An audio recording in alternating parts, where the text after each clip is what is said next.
Hello friends, तो welcome to our channel. आज हम बात करेंगे कंपोजिशन ऑफ यूरिन की। ये AKTU के लिए बहुत इंपॉर्टेंट है और वैसे भी बहुत इंपॉर्टेंट टॉपिक है। तो बेसिकली हमने पढ़ लिया था पुराना, पीछे आपको एक बार रिवाइज करा देता हूँ। फॉर्मेशन ऑफ यूरिन, बेसिकली हमने क्या पढ़ लिया था? फॉर्मेशन ऑफ यूरिन तीन होते हैं, ग्लोमुलर, सेलेक्टिव, ट्यूबुलर। ठीक है, आपको मैं डायग्राम समझा देता हूँ दोबारा।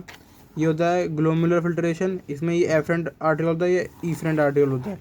ये थोड़ा थिक होता है या थिन होता है। इससे क्या होता है? Pressure, thermo hydrostatic pressure create होता है। बेसिकली ये यहाँ से पास करता है, प्रेशर के कारण जल्दी आता है। यहाँ पे आधे रुक जाते हैं, protein, WBC, RBC।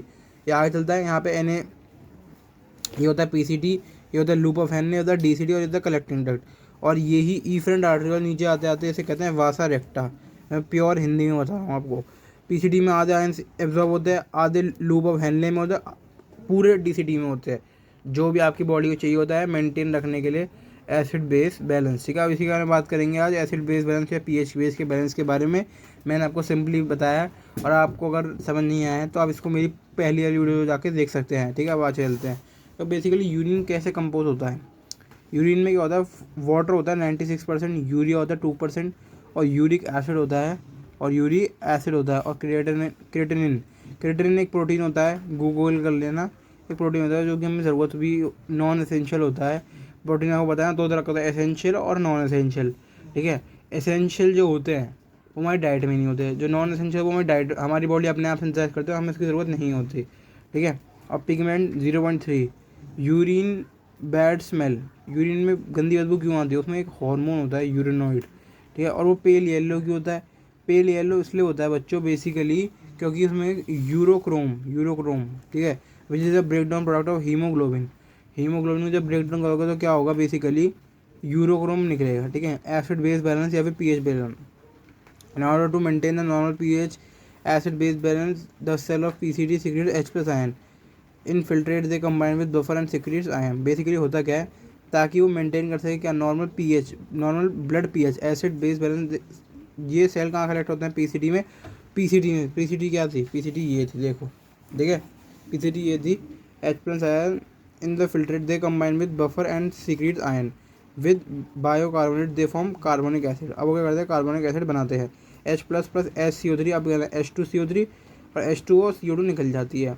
With ammonia forming amino ions. ठीक है, H प्लस NH4 बनता है। Hydrogen phosphate forming di hydrogen phosphate, H plus HPO3 और H2PO3 बन गया है। अब क्या होता है? नोट मेरे को नोट से सबसे ज़्यादा इंपॉर्टेंट होते हैं। नोट सबसे बढ़िया चीज़ होती है। ठीक है, the carbonic acid is converted to CO2 and water. This CO2 is reabsorb to maintain the buffer pH of the blood. मैंने आपको क्या बताया, समझो। ये कार्बोनिक एसिड पहले क्या हुआ? पहले H प्लस H2CO3 ने H2 आ गया, उसमें CO2 रीअब्जॉर्ब हो गया। रीअब्जॉर्ब समझ रहे हो? PCT के अंदर क्या हुआ? समझो, H प्लस HCO3 था। ठीक है, अब ये जुड़ के H2 और CO2 बना। ठीक है, अब H2O तो आ गया यूरिन के अंदर, और CO2 हो गया reabsorb.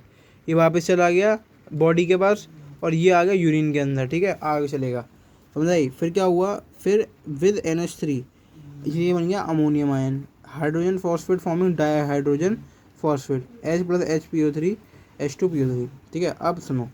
Note, the carbonic acid is converted to CO2 and water. This CO2 is reabsorb to maintain the buffer pH of the blood. ठीक है, hydrogen ion secreted in urine form ammonium ion hydrogen phosphate. ठीक है, अब hydrogen ion जो secrete हो रहा है urine के अंदर, फॉर्म क्या करता है? Ammonium ion hydrogen phosphate.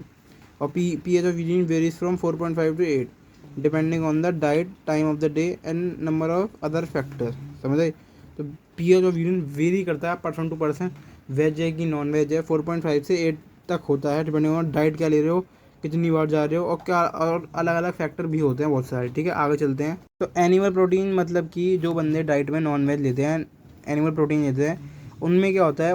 उनका यूरिन ज़्यादा एसिडिक होता है, उनकी पॉटी की स्मेल भी ज़्यादा गंदी होती है as compare to veg diet.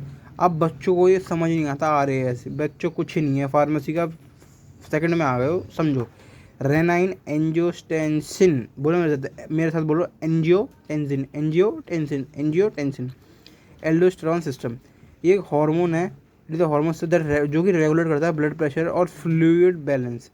हमारी बॉडी के अंदर बहुत इंपॉर्टेंट है कि क्या, कि ब्लड प्रेशर मेंटेन है और फ्लूइड बैलेंस भी। It is basically activated in condition of ये तब एक्टिवेट करता है जब लो बीपी होता है, लो ब्लड वॉल्यूम होता है या लो लेवल ऑफ Na होता है। तो मतलब आपकी डाइट में Na भी ठीक लेवल का होना चाहिए सोडियम। अब सोडियम किस चीज़ में होता है आप मुझे कमेंट बॉक्स में बताइएगा, ठीक है। रीनल ब्लड फ्लो रिड्यूसेस, अगर रीनल ब्लड फ्लो रिड्यूस हो गया मतलब बीपी डिक्रीज होगा।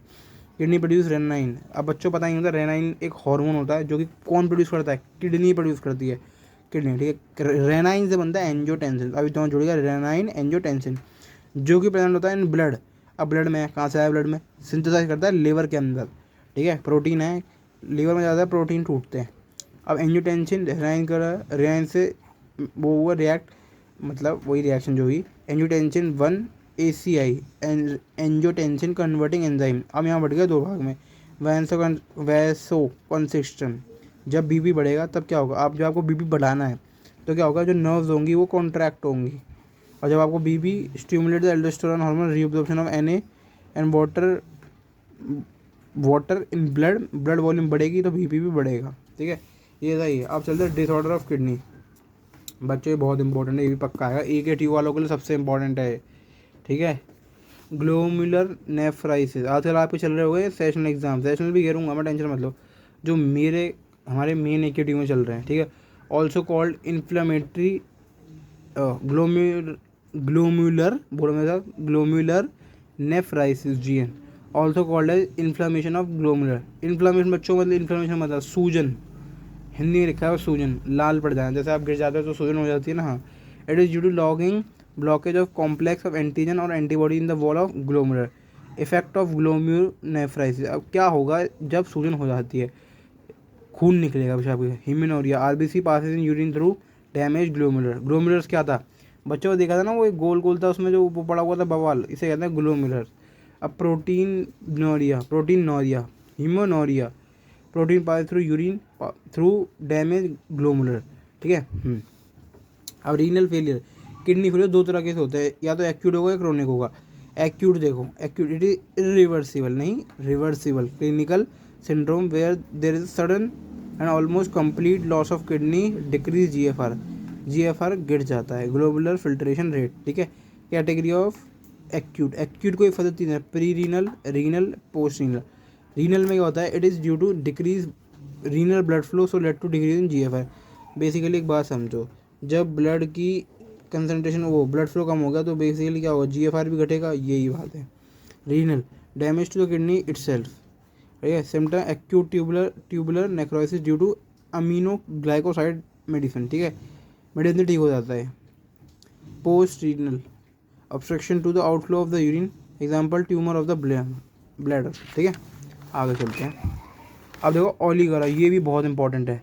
ओलीगरा तब होता है जब less than 400 ml of urine per day in adult, ठीक है, उसे होता है ओलीगरा। ये आ जाता है 2 मार्क्स में पक्का बोल लेते हैं, 2 या 1 मार्क्स में पक्का, AKTU में पक्का है बेटा। अरे बच्चों AKTU पास आना बहुत आसान है और पेपर हो सकते हैं। Anuria, absence of urine, chronic renal failure, this is irreversible damage to 75% of nephron, cause diabetes के कारण, क्रोनिक तब होता है। Nephropathy, hypertension, glomerular nephritis. अब इसमें आता है polyuria acidosis. Polyuria less amount of dilute urine because water reabsorption is impaired. Basically क्या है, डाइल्यूट यूरिन हो रहा है क्योंकि वाटर रीअब्जॉर्ब कम हुआ है, impair. As the kidney buffer system that normally control the pH of the body fluid fails, जब ये फेल कर जाता है तब क्या होता है, H+ आयन एक्यूमुलेट हो जाता है, H+ आयन इकट्ठे हो जाते हैं, ठीक है। आगे चलते हैं। तो रीनल कैलकली आपने नाम सुना ही होगा, पत्थरी, ठीक है। पत्थरी अगर छोटी सी हो तो भैया दवाई से निकल जाती है, और बड़ी होती है तो बहुत दर्द होती है, तो आपको तुरंत हॉस्पिटल भागना पड़ता है, और आपको ब्रूफिन का इंजेक्शन लगता है या फिर डाइक्लोफिनेक का इंजेक्शन लगता है। आपको नाम भी पता नहीं चला, आप फार्मासिस्ट हो अब, ठीक है। तो आपने कभी सोचा है कि बेसिकली होता क्या है कि आपके दर्द होता है, समझते हैं। पहले थोड़ा इंग्लिश में पढ़ते हैं, फिर आपको हिंदी में समझाऊंगा। पहले एक बात समझो, कैलकली का मतलब होता है क्या, कैलकली का मतलब होता है stone in the kidney and the bladder. अब देखो किडनी के अंदर है तो एक बारी को चल जाएगा, और ब्लैडर के जब अंदर आएगा ना तब दर्द करेगा। When urinary consist normally in solution are precipitated, जो सोल्यूशन के अंदर वो प्रेसिपिटेट हो जाता है। Solutes are phosphate and oxalate, ठीक है। मोस्टली अगर in male in collecting dirt then it passes to renal pelvis. बताऊँगा भी क्या होता है। वेयर दे में इंक्रीज द इन साइज, वहाँ पे वो साइज में बढ़ जाती है। सम stone become too large to pass through the ureter and may obstruct the outflow of urine causing renal failure. Other passes to the bladder are excluded. अब small कैलकली क्या होता है? अब देखो रीनल कैलकली स्मॉल और लार्ज का क्या क्या फंडा है आपको समझाता, रुको 2 मिनट समझाता हूँ। हाँ इधर आ जाओ। जो जैसे मैंने आपको बताया था, जब वो किडनी में है तब तक तो ठीक है, दर्द नहीं करेगी। जैसे वो यूरेटर में आ गया ना, अब यूरेटर होती है पतली। अब एक पतली चीज़ है, इसके अंदर ये बड़ा पत्थर आ गया, यानी कि स्टोन यानी कि कैलकली। अब ये पत्थर आएगा तो ये क्या करेगा, दर्द करेगा। क्यों? क्योंकि यहाँ से आएगा वाटर, अभी निकल नहीं पा रहा है, ये यहाँ फंस गया है, तो आपको पेन होता है। आपको क्या होता है? पेन होता है। अब पेन होता है तो आपको ब्रूफनेशन है, आपको पता नहीं लगता, पर दर्द होता है आपको, पर आपको पता नहीं लगता। इसलिए इसका दर्द बहुत तेज होता है। इसलिए प्लीज़ अपनी डाइट ठीक रखा करो, पानी देख के पिया करो, ठीक है। तो बेसिकली हम यहाँ थे, तो small calculi these may pass through और become impacted in ureter and damage the epithelium leading to haematuria. ये क्या करते हैं? एपिथीलियम को क्या करते हैं? इम्पैक्ट करते हैं और हिमेनोरिया हो सकता है। लार्ज होगी तो भैया ऑपरेट ही होगा, लार्ज होगी तो। On large stone may form usually over many years filling the renal pelvis. Basically समझो, ये था क्या अपना किडनी, ये थी क्या थी अपनी किडनी, ठीक है, और ये अपना यूरेटर और ये अपना यूरेथ्रा। रफ डायग्राम समझा रहा हूँ, थोड़ा डायग्राम गंदा है पर समझने के लिए बढ़िया है। किडनी, यूरेटर, यूरेथ्रा और पेल्विस।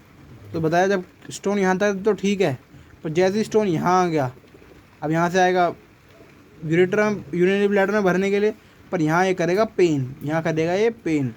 इसलिए यहाँ पे आपको ब्रूफिन का इंजेक्शन लगाना पड़ेगा, आपको पता होना चाहिए, ठीक है।